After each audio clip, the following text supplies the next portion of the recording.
bem, nós vamos hoje, nessa véspera, do dia 31, nós vamos falar sobre a Reforma, os 499 anos da Reforma Protestante.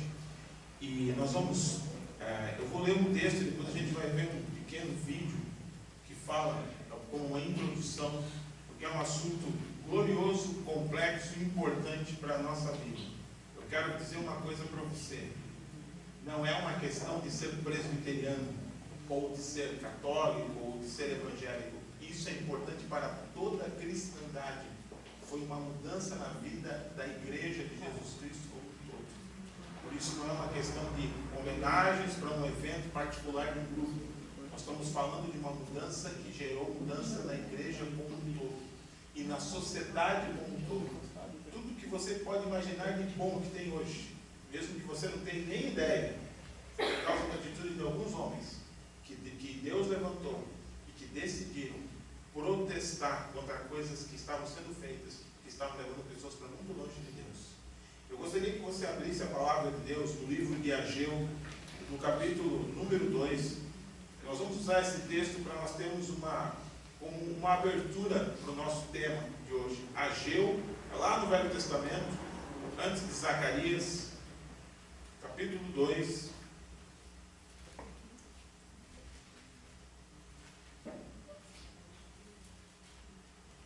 do versículo 6 até o versículo 9.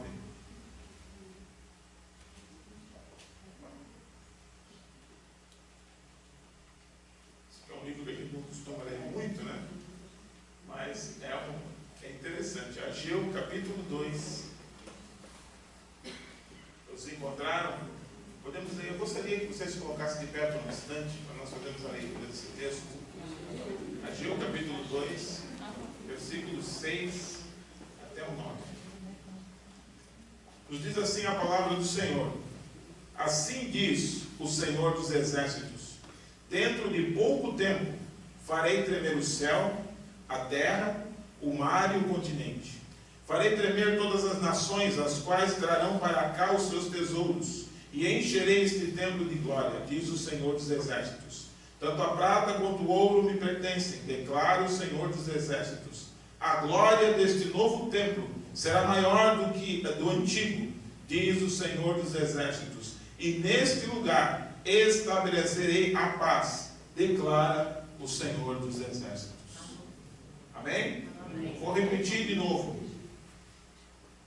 A glória deste novo templo será maior do que o antigo, diz o Senhor dos Exércitos. E neste lugar estabelecerei a paz, declara o Senhor dos Exércitos. Amém? Vamos dar uma olhada no vídeo. Gostaria que você prestasse atenção.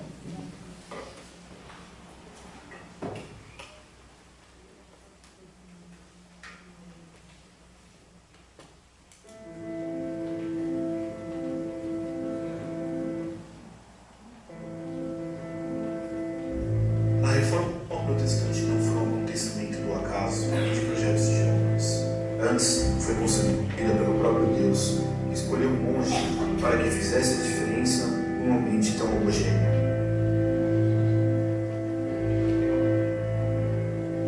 A reforma foi uma revolução que não só afetou a Igreja de Cristo, mas todo o mundo. Ela foi a transformação não só de um sistema, mas de vidas. No cenário social, o progresso. Na filosofia, a inspiração. Na política, o honesto. Na ética, o exemplo. Na teologia, o avivamento.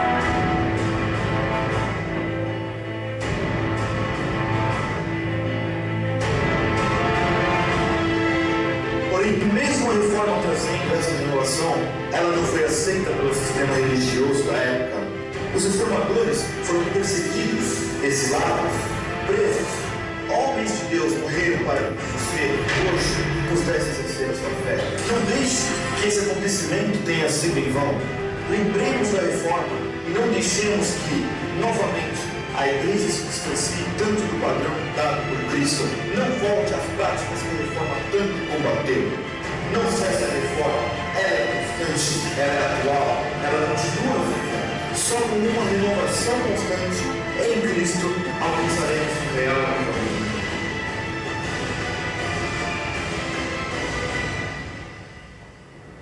Sim, a reforma continua.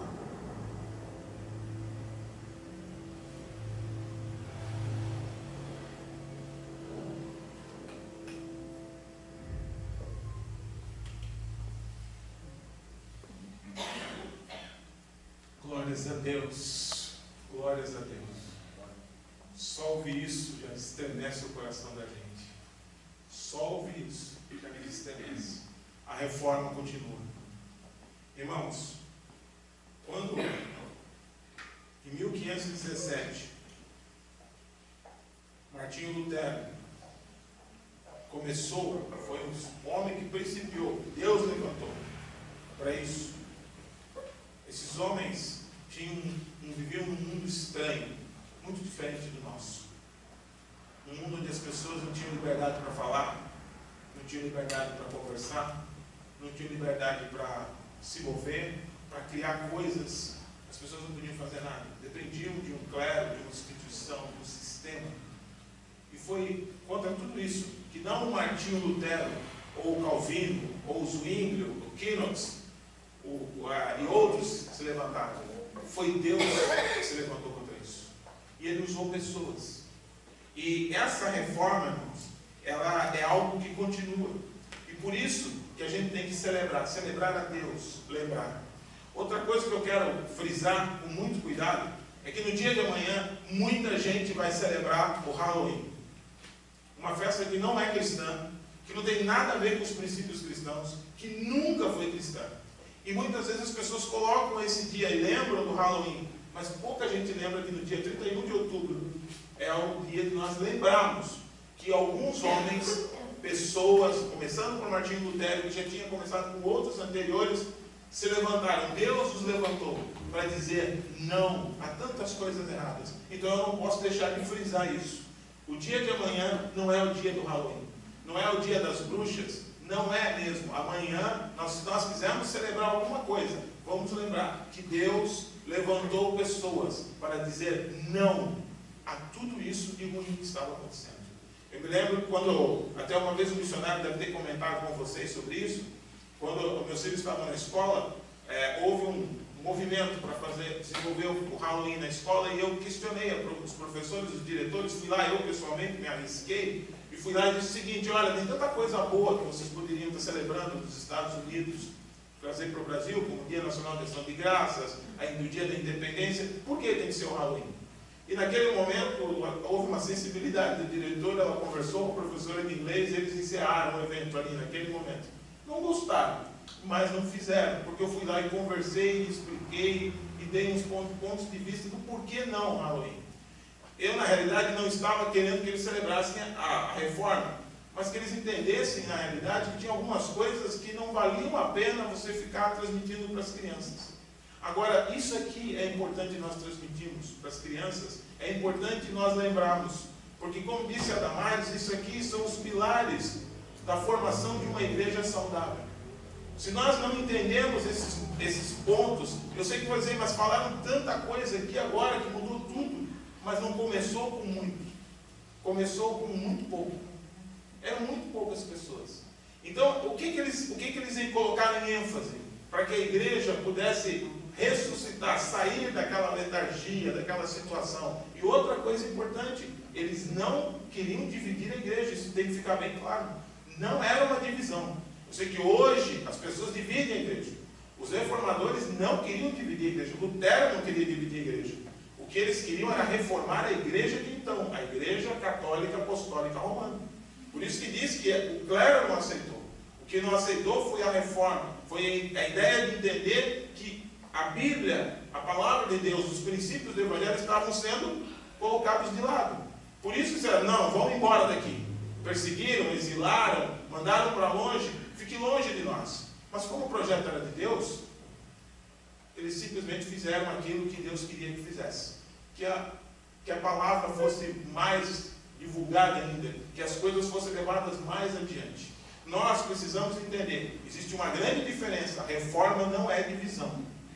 Reforma é trazer de volta a igreja de Jesus, que Deus sempre desejou. Aquela igreja que Paulo diz que Deus nos escolheu em Cristo antes da fundação do mundo, que estava lá no coração de Deus, e que lá na eternidade Deus decidiu, o Pai, o Filho e o Espírito Santo, de nos salvar. Esta igreja é que estava sendo colocada em evidência. Não era uma forma, não era uma teimosia do Lutero, uma teimosia do Calvino, uma teimosia para abrir alguma coisa, porque eu não tive oportunidade, então agora, o que eles queriam era que a igreja aqui então abrisse os olhos. O que eu quero hoje, irmãos, é que nós possamos entender esses princípios, não para criar uma nova igreja, mas para que a verdadeira igreja renasça nos nossos corações se houver alguma coisa que não está certo.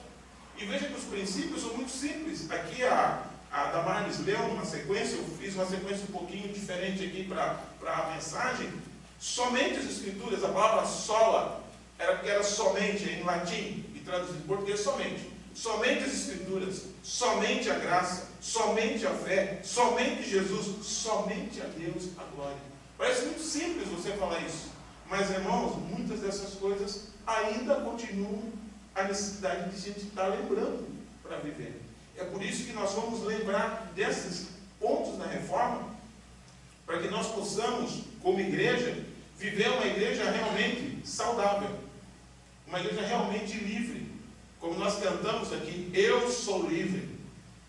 Uma igreja realmente livre, uma igreja realmente saudável, que vive o Evangelho de Jesus. E o primeiro ponto que eu quero frisar é a questão da Escritura. Eu preciso contar um pouquinho para vocês dessa história da Escritura e dos reformadores. Naquela época, as Bíblias já existiam, mas elas eram escritas nas línguas originais, no grego, no hebraico e na porção aramaica da Bíblia. Não estava escrito em inglês, em alemão, ou em português, ou em qualquer língua conhecida. E dependia da interpretação do clero da época. Um clero altamente corrupto, que não tinha interesse de que as pessoas conhecessem o Evangelho. Quando esses homens foram despertados por Deus, o primeiro lugar que o Espírito Santo os levou foi para dentro das Escrituras. E eles entenderam, porque eles conheciam as línguas originais. Existia também a Bíblia chamada Vulgata, que era em latim, mas o latim era uma língua do clero, era uma língua de poucos. Então o que acontece? Eles entenderam as Escrituras, eles entenderam o que nós entendemos hoje com tanta facilidade. Mas eles podiam ter feito o seguinte, era muito fácil. O Lutero podia dizer, bom, agora eu sou uma pessoa muito poderosa, eu tenho conhecimento, e eu vou abrir, como ele foi expulso, sou expulso da igreja, eu vou abrir uma igreja, e eu vou ser o único indivíduo que conhece da Bíblia. Não seria essa a maneira mais correta? Mas a Bíblia mostra, a história mostra que o Senhor fez o seguinte, colocou algo no coração deles. Isso não pode só ficar comigo. Outros precisam saber. Tem mais gente que precisa saber disso. E o que é que eles fizeram? Eles se empenharam em traduzir as Escrituras na língua das pessoas. Eles se empenharam em explicar o Evangelho e escrever. No início, não tinham Bíblia suficiente, então eles tinham que pegar do grego, traduzir para o alemão, no caso de Lutero, para o francês, no caso de Calvino, ou outras línguas conhecidas, o inglês, e daí explicar para as pessoas. Mas com o decorrer do tempo, eles foram escrevendo, traduzindo as Bíblias, e dando na mão das pessoas. Essa Escritura, irmãos, é a que está aqui na nossa mão hoje. Só que você pensa que era fácil? Às vezes a gente vê algumas igrejas, inclusive na IPI, algumas igrejas têm aquela Bíblia bem grande, que fica como no templo, como uma forma até das pessoas entenderem que a palavra de Deus é centro, no sentido da proclamação daquela igreja. Mas aquelas Bíblias, elas eram grandes assim, para ninguém levar embora. Vocês sabiam disso? O problema também era esse. Então era bem grande, porque daí qualquer membro da igreja podia ir lá abrir e ler. Não tinha Bíblia para todo mundo ler. Não tinha Bíblia para todo mundo ler. Na época, em alguns momentos, havia uma Bíblia por família. E isso era considerado algo preciosíssimo. E é interessante, irmãos, que a Bíblia, ela se explica por si só. Quando ele diz somente as Escrituras, não é uma teimosia. É porque eles descobriram aquilo que hoje eu e você temos acesso lendo. Eu gostaria que você abrisse em 2 Timóteo, capítulo 3, dos versículos 14 a 17. Você vai ver que a própria palavra fala por si só. A própria Bíblia diz o que ela é, através da boca das pessoas que falaram, que escreveram, dos apóstolos e de homens de Deus, e de outras pessoas.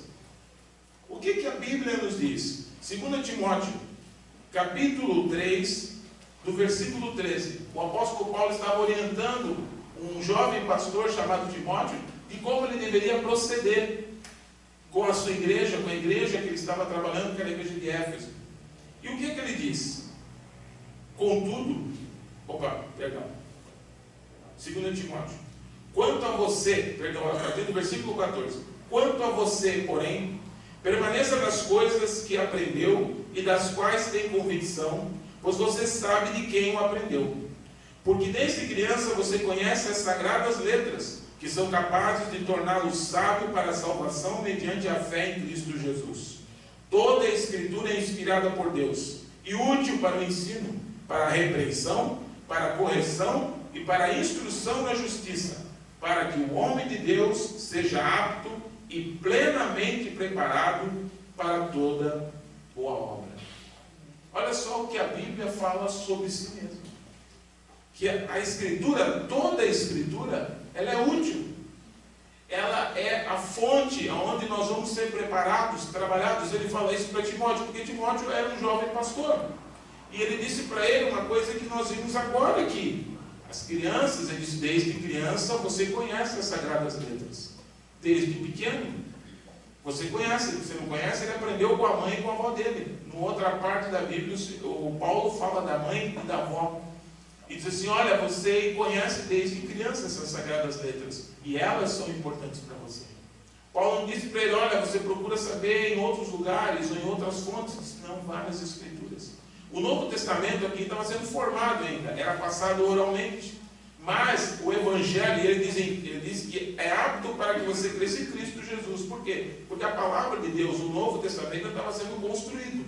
Mas as palavras do Velho Testamento, a Torá e todos os profetas já estavam. E quando os primeiros cristãos começaram, eles conheciam a Bíblia do Velho Testamento e encontraram Jesus, porque o próprio Jesus ensinou a partir do Velho Testamento. Ele usava os ensinos do Velho Testamento para confirmar claramente que ele era o Messias. Ele não veio para anular a lei, ele veio para cumpri-la.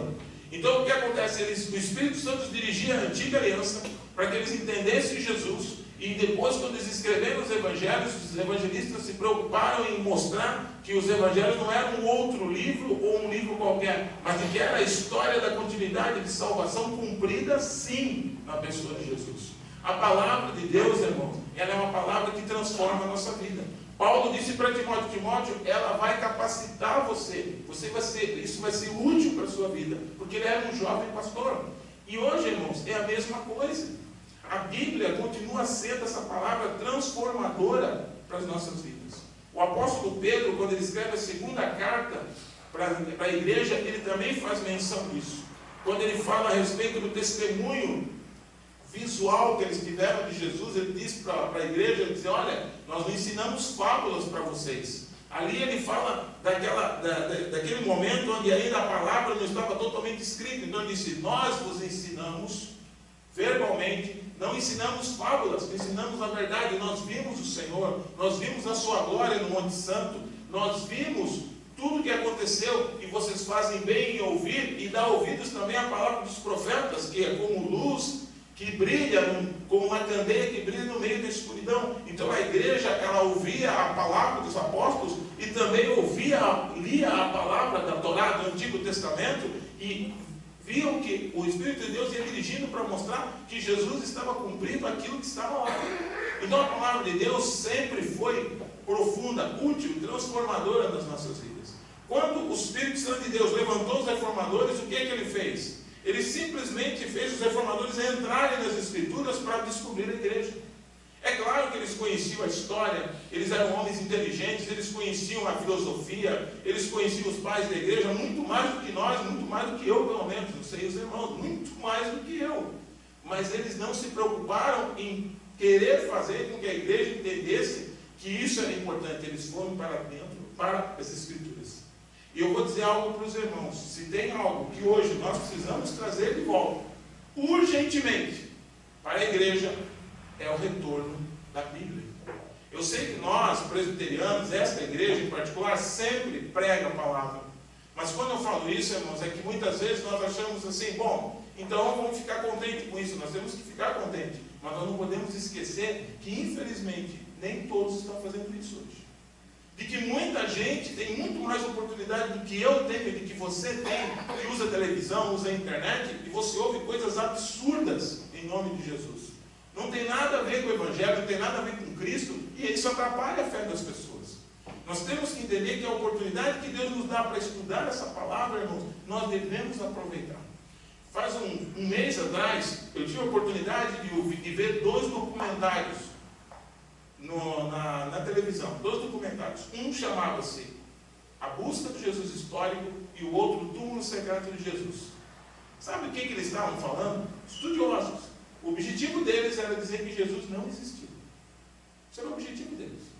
Cada um de um jeito. Até na realidade teria que entrar em contato com os dois que fizeram para eles chegarem à conclusão. Ou não existiu, ou não era daquele jeito, que cada um ia para um lado.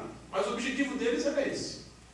E me chocou, o que me chamou a atenção foram 2 coisas que eu vi naquele documentário. Primeiro, eles cumpriam o que Jesus falou. Eles odiavam Jesus de uma maneira incrível. Eles tinham uma bronca de Jesus e que não era nada, não era ninguém, não era ninguém, não era ninguém. Mas se não era ninguém, não precisava se preocupar com ele. Mas eles estavam preocupados com Jesus. Eles tinham uma bronca de Jesus incrível. Mas tinha uma outra coisa que me chamou a atenção. Eles conheciam a Bíblia mais do que a gente. Eu nunca vi gente para estudar tanto a Bíblia. E eles não gostavam de Jesus. Eles conheciam os evangelhos em detalhes. Aí tinha um dos estudiosos, um cientista, que ele passou 10 anos estudando os evangelhos. 10 anos estudando os 4 evangelhos para dizer assim, Jesus não era real. Mas ele sabia tudo. E é engraçado porque eu digo assim, irmãos, porque o Espírito Santo age na nossa vida, você vê essas coisas, você começa a ficar agoniado. Mas o que ele falar, como era da década de 70, da década de 80, talvez nem vivo não está. Aí a gente fica agoniado. E é engraçado que achei interessante, porque até na grosseria deles, na atitude deles, eles até ensinavam a gente sobre a Bíblia. Porque aí você começava a ver, olha só, o camarada falou isso. E aí você pensava, não, mas a Bíblia diz, mas ele está errado. Isso, pô, mas ele é um cientista. Mas você começa a ver que Deus vai mostrando, não, ele está equivocado. Até naquela grosseria dele, Deus te ensina, Deus te mostra. Por quê? Porque ele falou da palavra. Eles conheciam em detalhes os evangelhos, o que aconteceu. Eu disse, meu Deus, ele nem mais a Bíblia do que eu. E aí eu fico me perguntando, irmãos, o quanto que nós valorizamos a palavra de Deus hoje. Porque as pessoas que não gostam de Jesus, elas se dedicam às vezes a vida inteira para um texto da Bíblia para falar mal de Jesus. E nós que amamos Jesus, nós temos, eu amo Jesus. Eu estudo a Bíblia. Você estuda a Bíblia. Nós lemos a palavra mesmo de verdade. Será que nós poderíamos dizer assim, irmão, é o seguinte, eu vou lá no sebo, não precisa ir lá na renda, vai lá no sebo, que é mais baratinho. Vou comprar um comentário bíblico. Eu e a minha família em casa, nós vamos durante 1 ano estudar o Evangelho de Mateus, para a gente entender, conhecer como é que funciona, quem escreveu, e tal. 1 ano. Durante 1 ano. Não precisa ser 1 ano. Dá tempo para ler domingo, aí não deu na semana, tem 1 ano para fazer isso. Nós fazemos isso. Tem gente que passa a vida inteira estudando a Bíblia para falar mal do Evangelho. E às vezes nós não valorizamos. E eu vou dizer uma coisa para vocês. Por que Deus permite isso, irmão? Para nos envergonhar até. Diz, olha só, o camarada nem acredita em mim, rapaz. Ele passou 10 anos estudando a Bíblia. Quanto tempo eu gasto lendo a palavra de Deus? Me preocupando para praticar, é claro, mas me preocupando com isso. Puxa vida, nós temos um trabalho aqui, irmãos, de manhã, feito por pessoas pecadoras. Eu faço parte desse grupo, redimido, mas sou pecador, sou falho, sou limitado, não vou fazer propaganda. Mas a escola bíblica dominical, aqui nós estudamos a palavra. Talvez, você pode dizer, pô, mas para te ouvir, por favor, né? Tudo bem, eu sou cheio de defeitos, mas pelo menos dá uma chance para o Evangelho. Vem aqui para ouvir a palavra. O estudo simples da palavra, isso vai edificar a sua vida. Porque edifica a minha e edifica a vida de quem está aqui. Nós não devemos deixar essa palavra passar assim, ó. Porque custou a vida de muita gente. E naquela época, os homens de Deus que se levantaram, eles se preocuparam com isso. E uma igreja, irmãos, quando ela não leva a palavra de Deus a sério, ela não tem como continuar sendo igreja de Jesus. Ela pode ter uma placa, ela pode colocar uma cruz na frente, ela pode fazer propaganda, pode parecer todo mundo numa foto sorrindo, pode colocar a camisa Jesus ao Senhor, pode fazer o que quiser. Isso não vai mudar.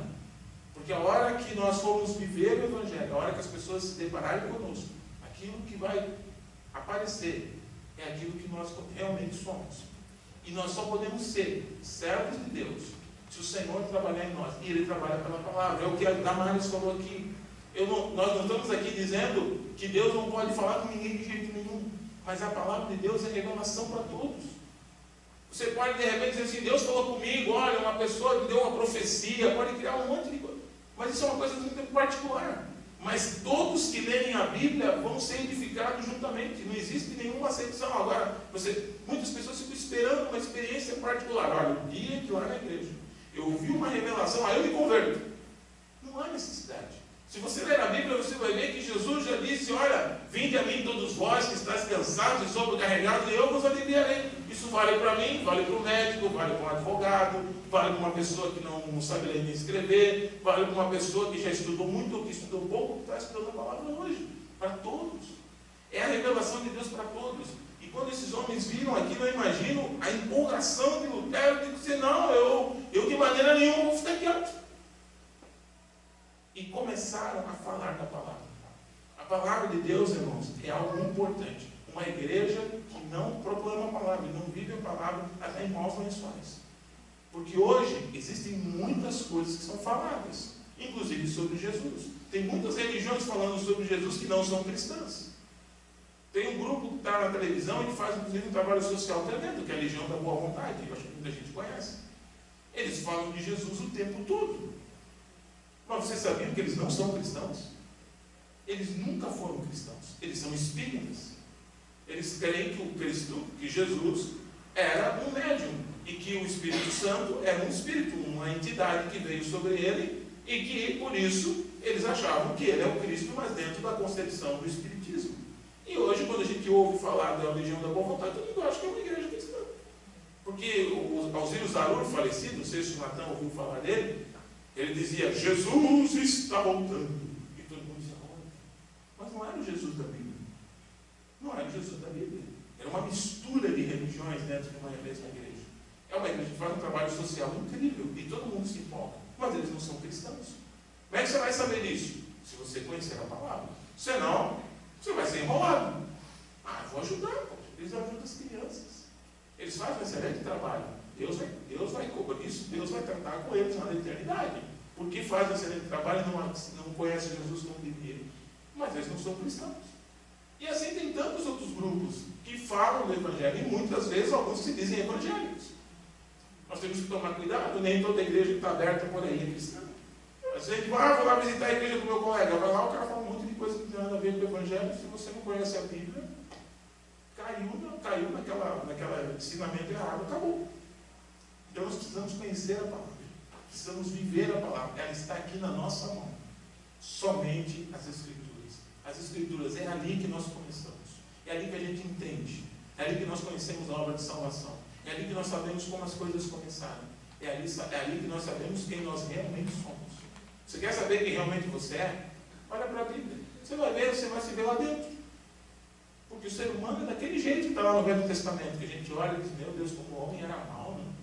Como o ser humano era mau, cortava a cabeça, andava com a cabeça amarrada aqui, fazendo festa.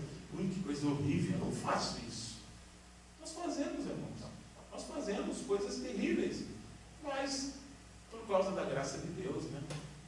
Deus não permite. Mas senão ele também fazia. Se Deus permitisse, ele também tem desafetos também. Se a pessoa não gosta. E às vezes a gente olha na Bíblia e diz, eu no lugar de cortar a cabeça fulano lá, botar uma sair com ele, ele disse, isso eu não faria. Faria, irmãos. É porque o Senhor alcançou-nos. É por isso que ele não faz. Mas a Bíblia mostra quem nós somos. Mas também mostra um Deus que estendeu a mão para essas pessoas, para que eles pudessem mudar. Mas você só sabe lendo a Bíblia. Se você não for lá, você não vai saber. E assim também tantas outras coisas importantes para a nossa vida. Uma outra questão, já entrei no assunto, é a questão da graça, irmãos.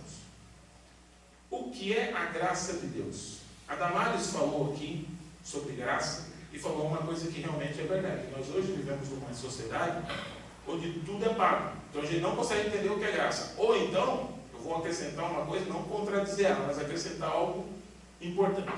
Ou então a gente acha que porque é de graça não presta, viu? Nós temos uma mania.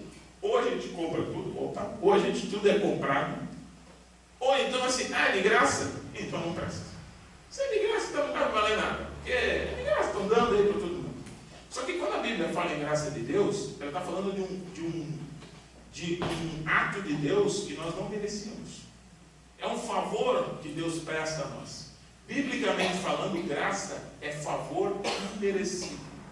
Ou seja, é algo que você e eu recebemos que nós não temos condições nenhuma, nem de receber e nem de pagar. Não é que não tem condições de pagar, não tem condições de receber. Graça é isso.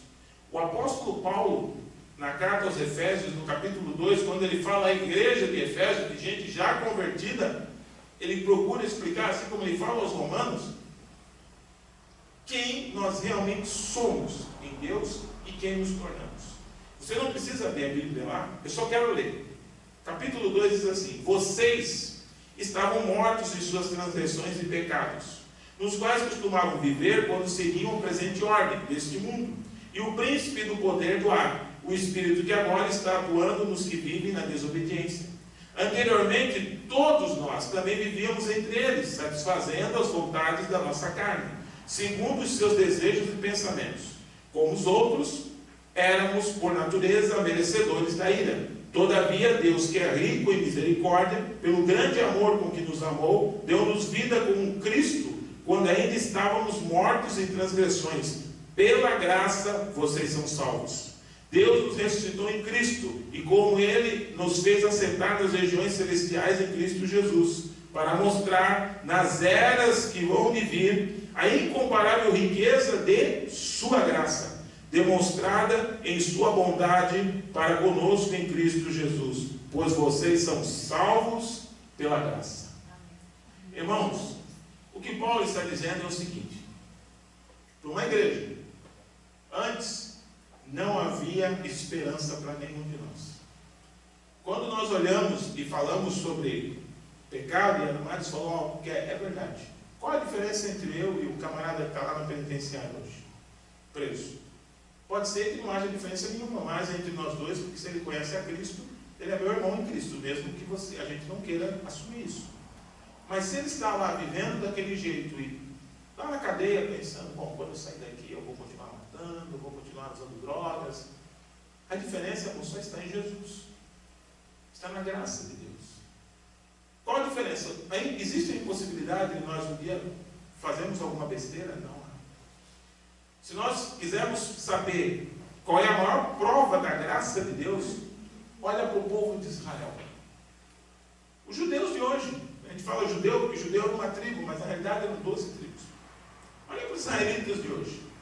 Olha para os judeus, o Silvio Santos, como é que é aquele outro lá da Record, Justus, todos eles são judeus. Eles têm cara de piedoso, de homens santos, de pessoas assim, né? Tipo Moisés, Abraão. Não tem nada a ver. Eles são igual a nós. Falam bobagem, falam besteira, falam palavrão, falam coisa que não devia. Mas o cara não é judeu. Por que Deus ainda mantém esse povo? Você olha lá nas notícias sobre Israel. Um dia eu vi um negócio que aconteceu lá. Jogaram uma bomba lá na faixa de Gaza, e jogaram umas bombas que elas se deflagram em várias e caem na cidade. Mataram um monte de gente. Foi uma burrice imensa que eles cometeram. Aí você diz, poxa, mas espera aí, mas é o povo de Deus. É o povo de Deus, mas é um povo que comete erros e erros e erros e erros. Olha lá na Bíblia. Quando Moisés tirou o povo do Egito, a gente ouve Deus dizer assim para Moisés: Moisés, eu vi o gemido do meu povo. É isso que ele fala sobre nós. Deus se compadece de nós. Eu vi o gemido do meu povo, vi o que estão fazendo para eles, por isso decidi salvá-los. Quando a gente ouve isso, em nosso coração se derrete. Quando a gente vê o povo de Israel sendo liberto por Deus com sinais e prodígios de Deus, o nosso coração se derrete. Isso é lindo de ver. Você vê o povo ali saindo, aquela montoeira de gente, se coloca no lugar deles e sai. Aí quando eles chegaram lá no deserto, que não tinha ponte para passar no Mar Vermelho, eles chamaram Moisés: vem cá, Moisés. Não tinha cemitério lá no Egito, não? Foi isso que eles disseram. Começou a encrenca. Como é que é?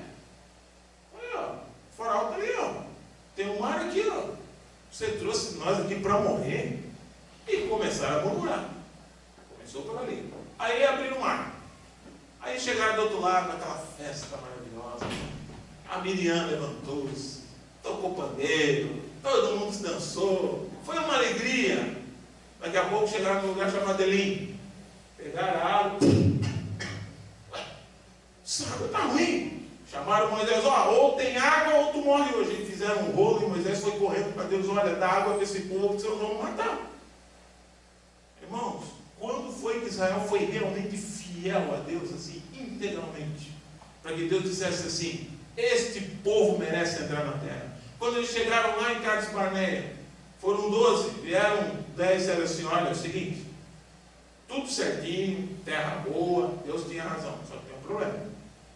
Os homens lá são bem maiores que nós. São machos. Os caras são bons. Cidades imensas. E os nossos filhinhos. E as nossas crianças. Aí começou uma reclamação e disseram: olha, vamos voltar para o Egito. E fizeram um rolo com Deus. Brigaram com Deus. O Senhor disse: não, ninguém vai, ninguém entra. 40 anos no deserto. 40 anos no deserto, o povo reclamava o dia inteiro. Faltava comida, reclamava da comida. Faltava água. Comeram carne antes. A história da carne antes, da codorniz. Poxa, Moisés, esse negócio aqui para comer é muito ruim. Esse pãozinho aqui é muito ruim. Tem que ter carne, rapaz. Eu sou gaúcho, cara. Para isso. Eu sou gaúcho, tio. Eu gosto de carne. Aí eles deram carne para comer. Aí deram carne, os caras começaram a comer. A irmã ali é gaúcha, né? Você está de carne? Bom, aí comeram carne e daqui a pouco começaram a reclamar da carne. Irmãos, coisa incrível. O povo de Israel é exatamente como nós. Aí ele pergunta: se fosse por méritos, quem entrava na terra? O Moisés, que era um homem manso, ficou bravo com o povo, tocou-lhe aquele cajado na pedra e pá! Aí Deus disse: rapaz, por que tu fez isso? Era só para ele apontar. Ele ficou tão irado com o povo por causa da água. Aí saiu a água do mesmo jeito. Aí o Senhor disse: olha, Moisés, não vai dar para tu entrar. Ele chorou, imagina ele lá no monte de Moab: Senhor, por favor, desculpa. Não vai dar. Não vai dar. A glória passou para ti. Vai, fica aí na terra. Arão, um homem bom, por causa de uma história do bezerro de ouro, acabou se arrumando contra Deus. Deus também não entra. Ninguém entrou, irmãos. Os homens, só entrou Josué e Caleb. Então o que é? Por que Deus mesmo assim ainda disse assim: Israel, com laços, lá em Osés, com laços de amor te puxei, Israel. Eu te digo que você é meu. Quando você se arrepender, Israel, volta para mim. Eu sou teu marido, eu te amo, Israel. Por que Deus fazia isso, irmãos? Porque Deus é gracioso. Ele sabia que não tinha ninguém ali em condições. O que ele queria era realmente mudar a vida das pessoas. Não tinha mérito. Não tem mérito. Se for por mérito, nós não ficamos. Por que eu estou aqui? Porque eu sou bonzinho? Que Deus tenha misericórdia. Se Ele colocasse aqui a minha vida, aqui no vídeo, eu já ia sair correndo, gritando já. Disse: não faz isso, Deus, não faz isso, que vergonha. É um absurdo, nós somos pecadores, nós somos maus, muitas vezes somos. Mas por que Deus nos ama? Isso é graça. É um favor que eu não mereço. Ele deseja nos amar. Ele deseja nos salvar. É um ato de Deus, da eternidade. Ele quer. Mas por que Ele quer? Eu não sei por que Ele quer. Ele quer porque Ele quer. Ele quer porque Ele ama. Jesus disse que Ele nos ama. Isso não é mérito. Por isso que viver pela graça é mais difícil que viver pela lei. Porque viver pela lei, tu cumpriu a lei, tu se sente satisfeito.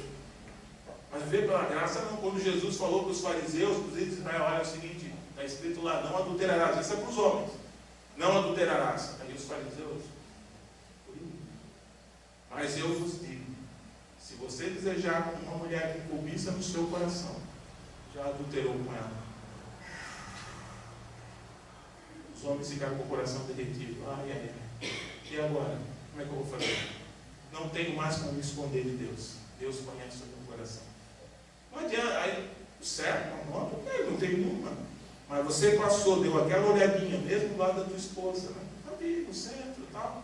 Aí passa aquela colega. disse, olha, tu já viu, tu já descobriu, tu já pensou, tu já imaginou, já saiu com aquela coisa na cabeça. E foi nada. Na realidade, por que Deus nos ama? Porque Ele sabe. Porque Ele nos ama por causa da sua graça. Se fosse pela lei, o presbítero do Velho tinha morrido. Ó. Deus disse assim, eu vou fazer justiça hoje contra você. A Deus. Não dava nem tempo. Então nós temos que entender, irmãos, que a graça de Deus é o motivo de nós estarmos vivos. Não é nem o motivo de ir para o céu. É o motivo de estar aqui na terra. Você tem o seu emprego? É pela graça. Você come e bebe? É pela graça. Deus te dá a vida. Você dorme, acorda, tem dinheiro para comprar um remédio. Está passando por uma dificuldade, mas está de pé. É pela graça. Você caiu e levantou, é pela graça. Quem está de pé, está de pé pela graça. Não é por méritos. Nós temos que tomar muito cuidado. É como nós lemos aqui, muitas pessoas tentam buscar méritos. Na época dos reformadores, as pessoas faziam sacrifícios para alcançar o céu. Compravam cadeiras, subiam as escadas, né? Faziam Lutero, tem um filme de Lutero com as pessoas fazendo loucuras, né? Pessoas carregando coisas, subindo escadas e tal, e achando que Deus ia ficar contente com elas, porque era assim que a igreja ensinava. Não havia mérito nenhum, né? Mas aí o Lutero entendeu. Quando ele entendeu, no próprio ser dele, tem um certo momento que conta uma história que Lutero dizia assim, olha, ele era um homem que ele jejuava, orava, por mais que a minha carne se fadigue, mas a minha mente continua pecando. Ele sabia disso. Entendeu? Não é a graça. Se não fosse a graça, a Deus por Lutero. E é assim. Olha a vida deles. Vamos estudar a vida desses homens. Eles cometeram erros. É a graça de Deus que estava ali. A presença de Deus. E é assim conosco. Graças a Deus, irmãos, nós não cometemos pecados graves do ponto de vista humano. Nenhum de nós aqui é assassino, coisas assim. Mas nós não devemos nos gloriar. Paulo disse, se eu tiver que me gloriar de alguma coisa, eu vou me gloriar da cruz de Cristo. É só disso que nós podemos nos gloriar. Se eu tiver que me gloriar de estar aqui, eu tenho que dizer, eu me glorio na cruz de Cristo.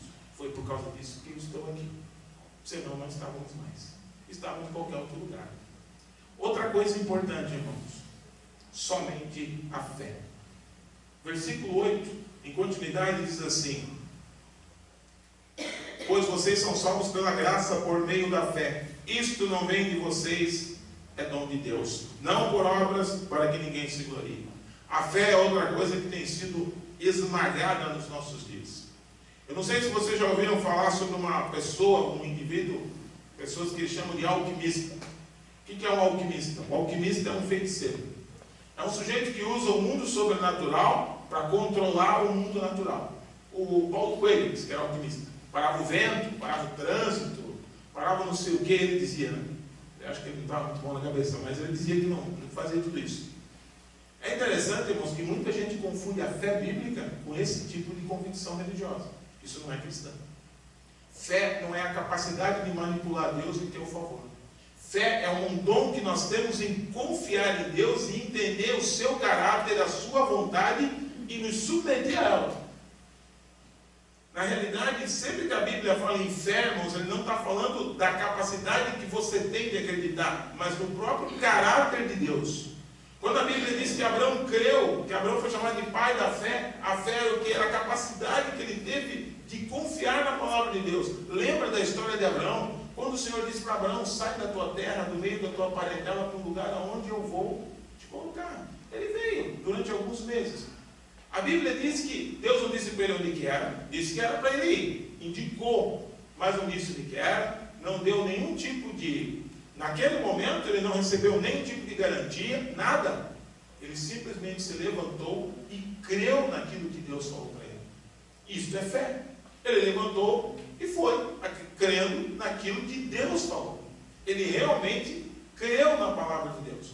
E quando ele chegou lá na terra, já tinha gente morando. E quando ele precisou enterrar a esposa dele, ele teve que comprar uma caverna de Macpela para poder colocar a esposa dele.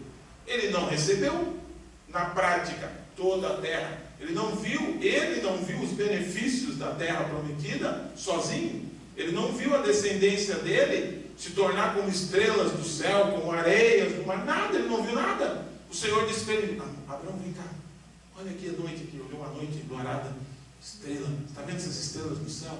Estou, Senhor, assim vai ser a tua descendência. A mulher dele nem filho não tinha, já estava idosa ele também. Ele disse: é assim, é isso. Deus falou, é isso que vai acontecer. Isso é fé, irmãos. Ele confiou na palavra de Deus. Abraão, você está vendo essa areia aqui? Pega a areia aqui, olha assim. Assim será a tua descendência. Serão milhões. Ele creu na palavra de Deus. Isso é fé, realmente. Perguntaram para Jesus, lá no Evangelho de João: Senhor, o que Deus requer de nós? Deus quer que vocês creiam naquele em quem Ele enviou. Isso é fé. Confiar, acreditar, crer. Quando Jesus diz: olha, se vocês que são os meus discípulos, vão e orem pelos enfermos, e põem as mãos sobre eles, eles serão curados. Preguem o Evangelho, façam discípulos. Fé é nós acreditarmos que Jesus, e eu vou estar com vocês todos os dias, até a consumação dos séculos. Fé é você crer que você está ali? Não. Será? Você está ali, Jesus está ali com você.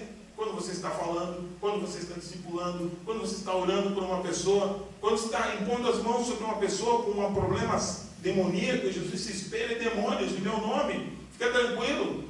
Não esquenta a cabeça. E muita gente se o inimigo falou, Satanás disse, falou da minha vida pessoal. Jesus disse: imporão as mãos sobre os enfermos, serão curados, expelirão demônios em meu nome. Acabou. Nós temos que crer naquilo que Jesus falou, e não crer no que o diabo fala, ou que as pessoas falam. Naquilo que Jesus falou. Fé é isso, é confiar e pronto. E nós precisamos entender isso. Infelizmente, muitas vezes, algumas coisas que têm sido ensinadas hoje levaram as pessoas a crerem numa fé mágica. Vocês vão me desculpar, irmãos. Eu para mim, a pior teologia que eu já ouvi até hoje, depois da gnose lá do primeiro século, foi a teologia da prosperidade. Ela acabou com a fé bíblica nas igrejas. As pessoas se tornaram reféns de uma fé mágica, onde o indivíduo decide para Deus: olha, eu estou pedindo isso, eu estou pedindo aquilo, eu tenho fé, tu tem que me dar. Deus se tornou refém do homem. Refém. Olha, se a vida abundante que Jesus prometeu é um carro zero, que vida pobre é essa que Jesus tinha prometido para nós? Porque o carro estraga, a casa pode pegar fogo, entrou água na minha casa um dia lá, pode entrar, pode acabar com tudo. A vida abundante que Jesus prometeu é uma vida com Deus. É essa a verdadeira fé que nós devemos desenvolver. Não, é vida com Deus, não tem nada a ver com o que você tem. Você pode sair daqui e morar lá no Afeganistão, com todo aquele conflito, e viver em paz. Essa é a vida abundante, porque a presença de Deus viva, constante, fluindo dentro de nós. Se é uma questão material, é uma vida muito pobre, porque até o povo aí secular consegue te dar um bom padrão de vida. Então as pessoas podem dar. O governo não deu casa para o povo morar? Tem irmãos que foram abençoados, inclusive. Não deu casa para as pessoas morar? Então, eles fizeram mais do que Jesus. Fizeram mais do que Jesus. Mas não era isso que Jesus estava falando. Então nós precisamos entender que a fé bíblica, irmãos, é uma confiança em Deus que vai além do que temos ou do que não temos. Vai muito além. Isso é verdadeira fé. É confiar em Deus. É acreditar naquilo que Ele falou e pronto. Mas as circunstâncias nos abalam, me abalam. Se eu ficar desempregado, eu vou ficar abalado. Agora a Bíblia diz que se eu acredito no Senhor, eu vou crer nele mesmo que eu não esteja trabalhando. Por quê? Porque a fé em Deus é confiança nele, não no momento. Senão não é fé. É apenas uma crença. Na época dos reformadores, as pessoas não viviam pela fé. Elas viviam por obras. O cara dava esmola e tá bom. Tá bom, dá esmola, tá bom. Não preciso de fé, não preciso de convicção de nada. Eu dei esmola e agora Deus vai ter que dar um jeito de arrumar a minha vida, porque eu fiz a minha parte. Mas a Bíblia diz que não é deste jeito que nós devemos viver. Viver pela fé é confiar em Deus, sem nenhuma restrição. É confiar no Senhor, é buscar a presença de Deus, é acreditar naquilo que Ele falou, é crer de verdade. Eu sei que muitas vezes nós temos situações na nossa vida que são tão graves, mas tão graves, tão difíceis, que fica muito complicado a gente dizer: como é que eu posso crer em Deus? Alguém tem um parente lá na UTI, né? E aí diz: como é que eu vou crer em Deus agora? Nós temos que entender que a fé em Deus, é como disse Damares aqui, não significa que cristão tem uma vida maravilhosa. O próprio Jesus teve uma morte horrorosa. Por que Deus matou ele infartado lá na cruz? Deus podia dizer assim, poxa, eu vou pegar o meu filho para dar uma força para ele, já que ele foi para a cruz. A hora que eles pegarem ele, vai dar um infarto, ele morre. Ele ficou 3 horas agonizando naquela cruz, e vai, sendo totalmente inocente. Os dois que estavam do lado tinham cometido um pecado, ele não era inocente. Deus podia dizer, não, vou deixar meu filho, não vai ficar sofrendo. Então, ele agonizou a ponto de dizer, Eli, lama sabachthani, Deus meu, por que me desamparaste? Ele sentiu todo o peso de todos os nossos pecados, ele era totalmente inocente, irmãos. E ficou ali, até a hora que ele disse, Pai, está tudo consumado. E ele não deve ter falado isso tranquilo, ele estava sofrendo muito. Mas ele também passou por isso. Por quê? Para que nós pudéssemos ser libertos. Então não dá para a gente achar que fé bíblica tem a ver com vida maravilhosa. Não, está todo mundo bem, toda a vida é uma boa. Fé bíblica, irmãos, é confiança em Deus e pronto. Quando Jesus foi no Getsemane também, ele disse, Pai, todas as coisas são possíveis. Se possível, faça de mim esse cara. Mas não faço o que eu quero. Faço o que o Senhor quer. Ele confiou em Deus. Quando os discípulos, ele foi escolher os discípulos, ele foi lá para a presença de Deus antes de escolher os 12. Ele não era o filho de Deus, porque ele não escolheu por conta. Ele confiava em Deus. Confiava naquilo que Deus estava fazendo. Ficou calado do nascimento até os 13 e dos 13 aos 30. Isso para mim é uma das maiores coisas que eu vejo no Evangelho. A Bíblia diz que Jesus viveu como qualquer outra pessoa durante muitos anos da vida dele. Jesus, se fosse um de nós, a gente já ficava se coçando. Eu quero nada. Imagine, Jesus não era ansioso, ficou tranquilo. Aí foi se batizar, aí o Senhor disse, agora filho, vamos para o deserto. E agora você começa o ministério. Ele confiava somente em Deus. Isso é fé bíblica. Jesus esperou no tempo de Deus, esperou a hora certa, e depois que fez tudo aquilo que tinha que fazer em favor da nossa vida, ele chamou os discípulos. Todo o poder me foi dado nos céus e na terra. Dizem para os discípulos, agora eu preciso ir embora. Eu preciso ir embora porque o Pai é maior do que eu, ele vai enviar o Espírito Santo alegre. E os discípulos chorando.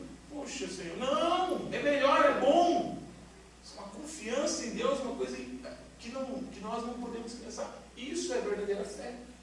Não deixava Satanás se achar, não deixava os homens passarem por cima de Deus, confiava em Deus, na palavra de Deus. E eles disseram, olha, lá na cruz, olha, disse que ele era filho de Deus, agora Deus abandonou ele. Se fôssemos nós no lugar de Jesus, nós começávamos a amaldiçoar o povo, ou reclamar de Deus. É brincadeira mesmo, servir a Deus com tanta alegria, agora estou aqui nessa cruz ouvindo um monte de besteira mesmo, é verdade mesmo, ai, que dor, estou morrendo, ai meu Deus, precisava gritar. E Jesus ficou em silêncio, porque ele sabia muito bem quem estava com ele. Ele disse, o Pai está comigo, nunca vai abandonar. Hoje, irmãos, quando se fala de fé, se fala de muitas coisas que não tem nada a ver com a Bíblia. Nós precisamos entender isso. Quando nós temos uma dificuldade na nossa vida, nós devemos vir na presença de Deus, sim, mas acreditar que o nosso Deus é um Deus, um Deus que não volta atrás, um Deus que não trapaceia e nem negocia nada conosco. Ele não negocia. Ele não diz, eu te dou tal coisa se tu me fizer tal coisa.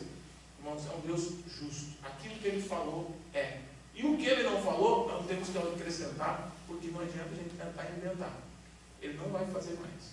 Uma fé bíblica é uma confiança no Deus que está aqui, dentro da palavra. Qualquer outra coisa, esquece.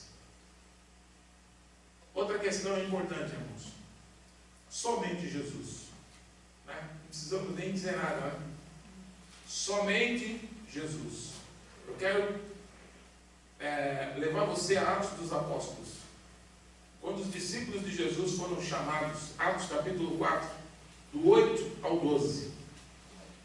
Quando os discípulos foram chamados pelo Sinédrio e foram colocados contra a parede, para que eles tomassem uma posição.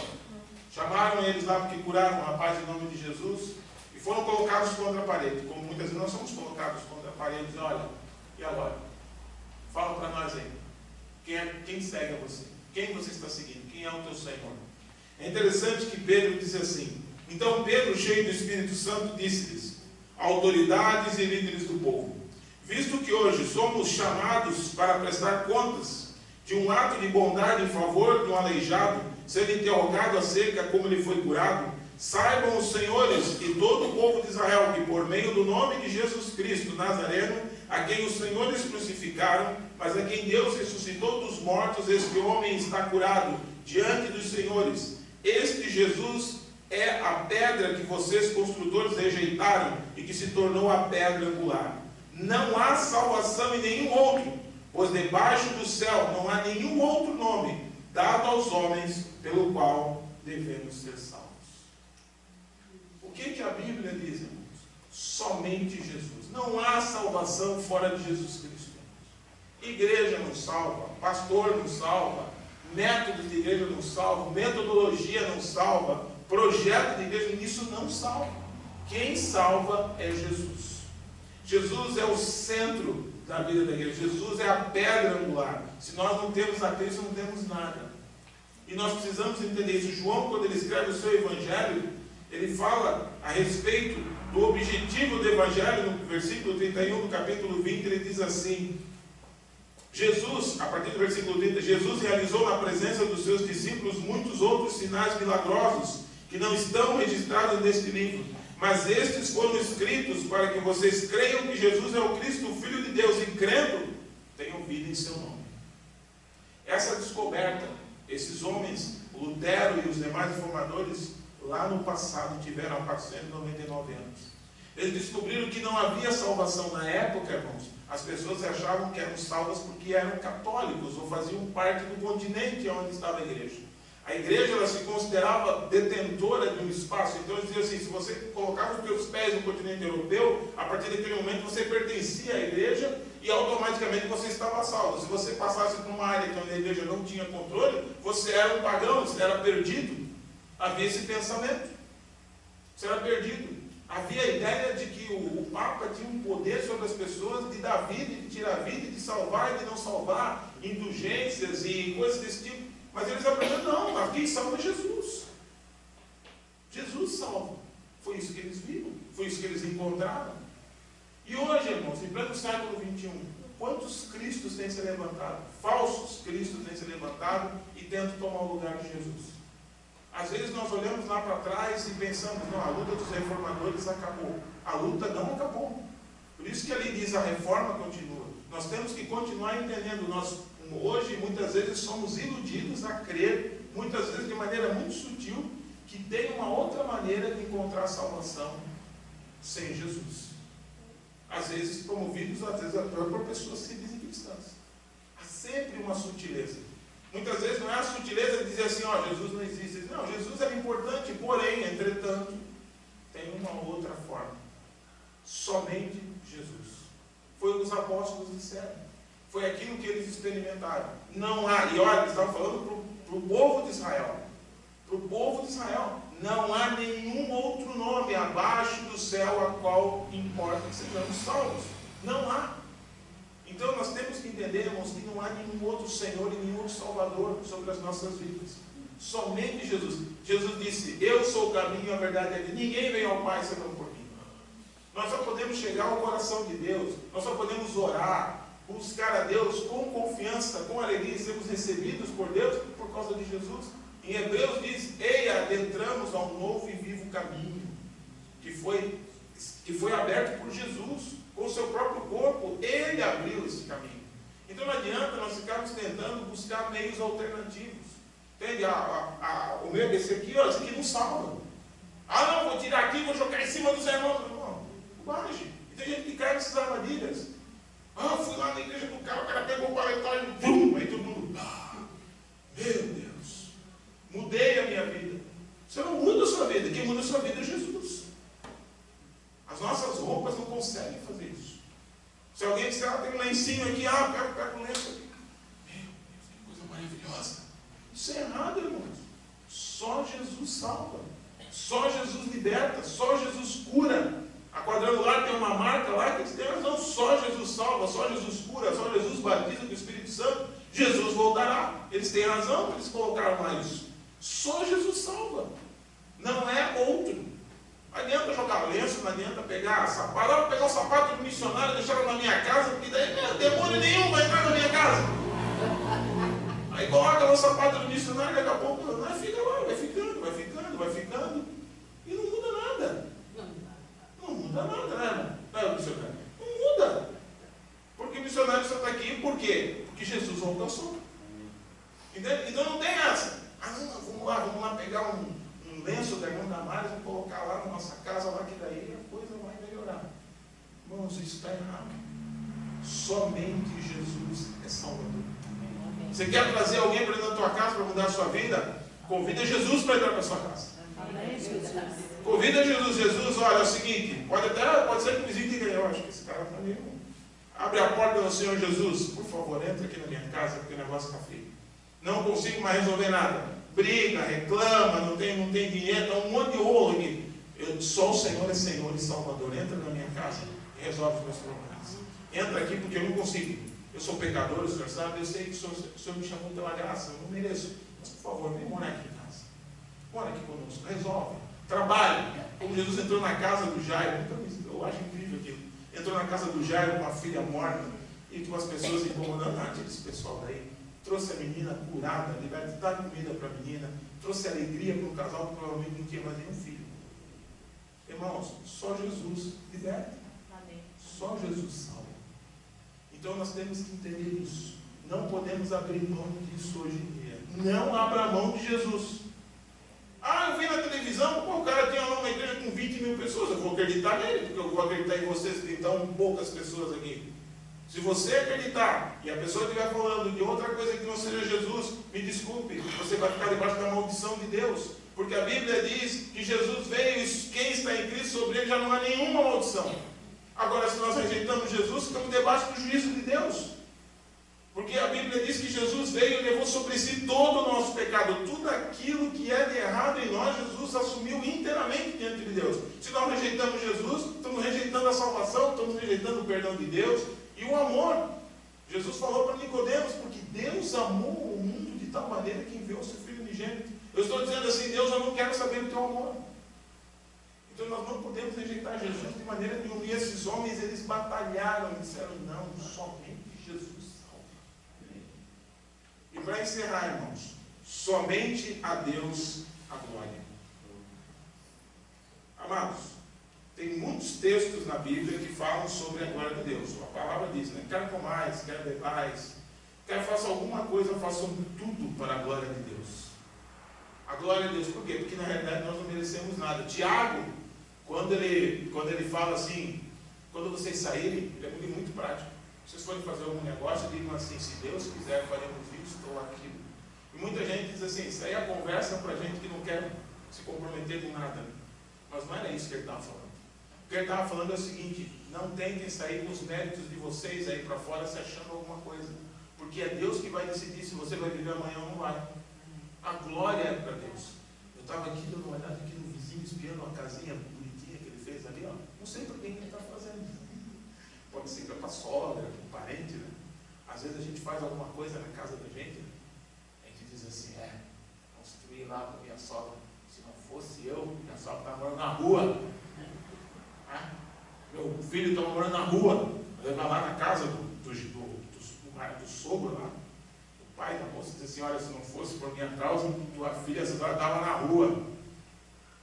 Mas a Bíblia diz que não deveria ser assim. Nós deveríamos chegar, chamar, e eu não estou sendo piedoso, estou sendo bíblico. Chamar as pessoas, vamos orar a Deus e vamos agradecer, porque a glória pertence a Ele. Jesus disse, quando vocês fizerem boas coisas, né? Daí coisas, façam bem para que nos fazem mal, para que o Pai que está no céu seja glorificado. Não é fazer coisa boa para receber um tapinha nas costas, é para Deus ser glorificado, para as pessoas levantarem a mão do céu e dizer glória a Deus pela vida da igreja. Irmãos, infelizmente, isso é uma coisa que nós temos dificuldade, porque nós somos egocêntricos em natureza. Nós gostamos muito de receber elogios para nos sentir bem.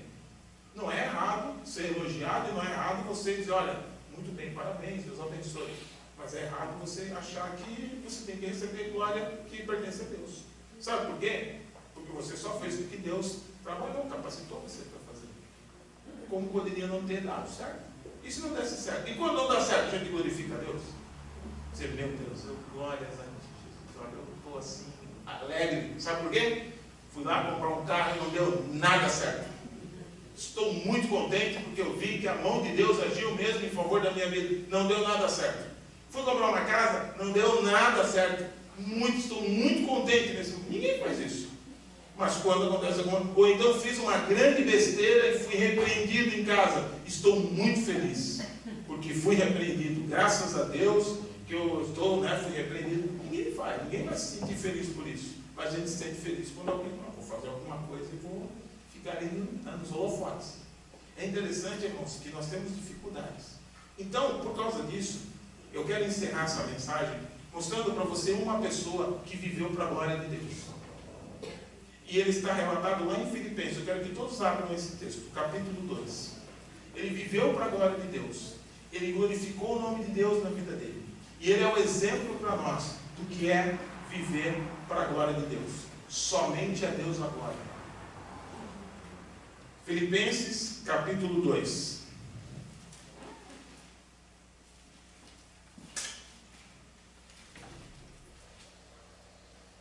Olha o que nos diz a palavra de Deus. Se por estarmos em Cristo, nós temos alguma motivação, alguma exortação de amor, alguma comunhão no Espírito, alguma profunda afeição e compaixão, completa a minha alegria, tendo o mesmo modo de pensar e o mesmo amor, um só Espírito e uma só atitude. Nada façam por ambição egoísta ou por vaidade, mas humildemente considerem os outros superiores a si mesmos. Cada um cuide não somente dos seus interesses, mas também dos interesses dos outros. Seja a atitude de vocês a mesma de Cristo Jesus, que, embora sendo Deus, não considerou que o ser igual a Deus era algo que deveria apegar-se, mas esvaziou-se a si mesmo, vindo a ser servo, tornando-se semelhança aos homens, e sendo encontrado em forma humana, humilhou-se a si mesmo, e foi obediente até a morte, e morte de cruz.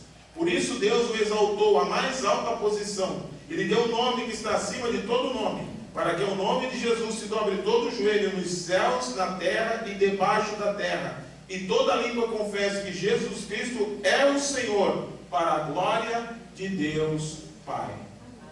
Vocês querem saber uma pessoa que viveu para a glória de Deus? Jesus.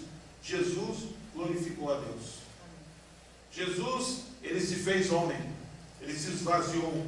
Olha a história de Jesus, você vai ver. Quando foi que Jesus, diante de Deus, reivindicou alguma coisa? Lá no deserto, 40 dias, o diabo enchendo o ouvido de Jesus. Depois de 40 dias, Jesus com muita fome, a Bíblia diz, e os anjos vieram e o serviram. Quando nós vemos Jesus sendo atacado pelos líderes de Israel, Jesus podia chegar e dizer, chega. 2 anjos, um anjo era o suficiente. Um único era o suficiente. Mas ele disse não. Quando os discípulos, Pedro cortou a orelha do rapaz, ele colocou de volta e disse, não, Pedro. E aí, como é que vai se cumprir as escrituras? Não. Se eu quisesse, eu podia pedir, o Pai traria aí vários anjos para me defender. Mas como é que vamos cumprir a escritura? Não. Isso não pode ser assim. Ele estava glorificando o nome de Deus. A glória pertence a Deus. Ele não se deixou levar. Não, sou filho de Deus. Espera aí, chama os anjos aí, os meus guarda-costas. Quem é que quer pegar? Quem é que quer me pegar? Vem agora. Não. Deixou que os homens o levassem. E quando hoje nós vemos Jesus sendo humilhado por homens, questionado, ridicularizado, chamado de toda sorte de coisa ruim, nós vemos que Jesus continua, mesmo estando à direita de Deus, dando glórias ao Pai. Tem o tempo de Deus para isso. Vai ter o tempo de Deus para ele vir aqui para ajustar contas. Enquanto isso não acontece, tem um projeto de salvação. E mesmo quem fala mal dele pode ser salvo no dia seguinte.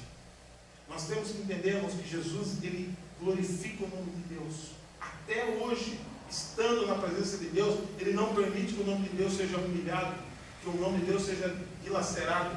A glória só pertence a Deus, e Jesus mostrou isso de maneira clara, tanto como homem, como depois de glorificado. Diz que no nome de Jesus todo joelho vai se dobrar para a glória de Deus, para que o nome de Deus seja glorificado. Vou lá no capítulo 5 de Apocalipse, eu gosto muito daquele texto, quando diz que todo joelho se dobrou diante do Cordeiro. Todos glorificaram o Senhor Jesus. A quem Jesus glorificou? Jesus glorificou o Pai.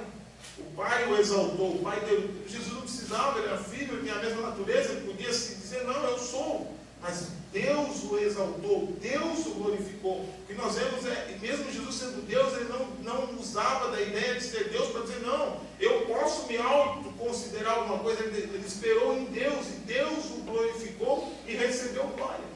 Quando ele orou, ele disse, Pai, que todos conheçam a Ti como o único Deus verdadeiro e a Jesus Cristo a quem Tu enviaste. Se nós queremos ouvir alguém que viveu para a glória de Deus, olhe para Jesus. Ele viveu para a glória de Deus. Ele viveu o tempo todo para a glória de Deus. E nós temos que ser assim. Seja nas pequenas ou nas grandes coisas. Nós temos que glorificar o nome do Senhor. E foi isso que esses homens enxergaram. Na época deles era muito fácil ser o Papa, ser o bom. Era uma época de muita dificuldade. As pessoas não sabiam quase nada. Quase nada, não entendiam quase nada. Os reformadores podiam se tornar homens únicos na época deles. Mas eles disseram, não, a glória é para Deus. Calvino, quando estava morrendo, pediu para sepultar ele num túmulo anônimo. Ele disse, olha, Jesus não tinha túmulo, por que eu tenho que ter algum tipo de... Colocar num túmulo anônimo, até hoje nem sabe onde ele foi enterrado. Por quê? Porque eles queriam aparecer? Não, é porque eles queriam realmente que somente o nome de Jesus, o nome de Deus fosse glorificado. Eu tenho certeza que se ele fosse vivo, ele não gostaria nem que ele estivesse falando do nome dele hoje. Para que senão, olha, é Jesus, hein? Não esquece, é Jesus. E eles viveram para isso. Viveram para isso. E nós precisamos reacender isso. As pessoas precisam saber que nós vivemos para a glória de Deus. E quando você fizer qualquer coisa, irmãos, grande ou pequena, viva para a glória de Deus. Glorifique a Deus. Não precisa fazer estardalhaço, não precisa ficar falando coisas incríveis. Se reúne na sua família, aconteceu alguma coisa, vamos glorificar a Deus. Ganhamos algo pequeno, pode ser, ganhou alguma coisa, construiu uma casa, fez uma reforma. Vamos para a glória de Deus. Vamos agradecer a Deus. Senhor, muito obrigado em nome de Jesus. A glória é tua. A casa é tua. Te glorificamos por isso. E é isso que Deus quer ouvir de nós. É isso que Deus quer ouvir de nós. Jesus fez isso. Nós temos que fazer. Amém? Amém, Amém, irmãos. Vamos orar. Eu gostaria que nós orarmos hoje, fazermos uma oração de gratidão a Deus. Porque essa história, que começou 499 anos atrás, ela não se encerrou. As pessoas que têm que dar continuidade a esse trabalho sou eu e você. Que assim como aqueles homens eram simples na sua época e tinham tantas dificuldades, nós temos. Mas nós temos que dar continuidade. Sabe por quê? Porque a reforma não é a reforma dos homens. A reforma é uma reforma do Espírito Santo. O próprio Espírito Santo continua trabalhando isso. E esses princípios são tão simples, irmãos. Tão simples. E muitas vezes a gente negligencia, ou esquece, ou não lembra, ou quando lembra, sei lá, não leva muitas vezes a sério. Nós precisamos pensar nessas questões e viver isso. E é tão simples. Mas nós precisamos depender de Deus para isso. Vamos orar. Querido Deus, eu quero te agradecer em nome do Senhor Jesus, porque toda a honra e toda a glória pertencem a Ti. Nenhum daqueles homens, nem Lutero, nem os anteriores aos reformadores, chamados pré-reformadores, nenhum deles poderia ter feito nada, por menos que eles possam ter feito, se o Senhor não estivesse no controle. Se o Senhor não estivesse levantado essas pessoas. Eles viviam numa época de escuridão, numa época de conhecimento quase nulo. Pai, mas hoje, Pai, nós temos tanto conhecimento, Bíblias aos montes, tantas coisas em acesso. E Pai, nós precisamos também da Tua graça, como Lutero precisou, Calvino e todos os demais. Se o Senhor realmente deseja que nós façamos tudo e muito mais, e nós não temos que fazer nada novo, é simplesmente colocar em prática. Que nós possamos, pelo Teu Espírito Santo, hoje reacender no nosso coração a mesma chama que havia lá. Porque esses homens, Pai, ficaram com o coração em chamas quando eles viram a palavra. Nos ensina, Pai, nos capacita. Quando nós lemos a Tua palavra, nós podemos chorar de alegria, de tristeza. Reconhecemos a Tua voz, reconhecemos o Teu falar na Tua palavra. Que nós não venhamos, Pai, buscar uma fé mágica, fantasiosa, imaginária, mas uma fé viva e verdadeira que tem a ver com o nosso relacionamento contigo, em acreditar naquilo que o Senhor fala e naquilo que o Senhor faz e andar nos teus passos e não nos nossos. Que nós, Pai, assim como os reformadores, possamos, Pai, entender que a graça do Senhor não é algo que é impossível de entender, que é simplesmente nós entendemos que o Senhor nos chama não por méritos nossos, mas porque o Senhor nos ama, porque o Senhor nos puxou para Ti, porque sabia que era impossível nós nos salvarmos por nós mesmos. Por isso recebemos essa capacidade, esse dom gratuito do Senhor, recebemos essa capacidade de sermos chamados não por méritos, porque não há mérito, não há o que nós possamos fazer que Te agrade. Nós não temos como Te agradar por nós mesmos, e por isso o Senhor nos chama por causa de todos os méritos que há em Ti. Senhor, que nós também possamos valorizar, ó Deus Todo-Poderoso, esse relacionamento contigo no que se refere a entender que toda a glória é Tua. Toda a glória é Tua. Que nós não possamos enxergar e achar que por causa de alguma coisa boa que nós estamos fazendo, há alguma coisa acontecendo de melhor neste lugar. Mas é porque o Senhor age através de todos e de tudo para que o Teu nome seja glorificado. Glorifica o Teu nome através desta igreja. Glorifica o Teu nome através da minha vida, da vida de cada um de nós aqui, Pai. Entra na casa de cada um de nós e que o Teu nome seja glorificado através de todos os atos de cada família neste lugar. Que cada pessoa, Deus, possa exercer fé viva e verdadeira. Que a palavra de Deus não seja apenas objeto de análise aqui no templo, mas algo que cada um possa na sua casa ler e ouvir, e falar, e proclamar. Querido Deus, muito obrigado, ó Deus, porque o Senhor tomou pessoas lá no passado, no século XVI, e fez esses homens heróis da fé. Homens que creram no Senhor, homens que deram a sua vida, homens que morreram, que perderam as suas famílias, muitos deles por causa do Senhor. Mas eles viram, ó Deus, a Tua glória. Eles trabalharam e muitos deles morreram no anonimato, sem dinheiro, sem recursos, sem nenhum tipo de moral, de coisa maravilhosa. Não deixaram bens, não deixaram casas, mas eles viveram para o Senhor e toda uma sociedade foi transformada. Muito obrigado, ó Deus. Em nome de Jesus. Amém.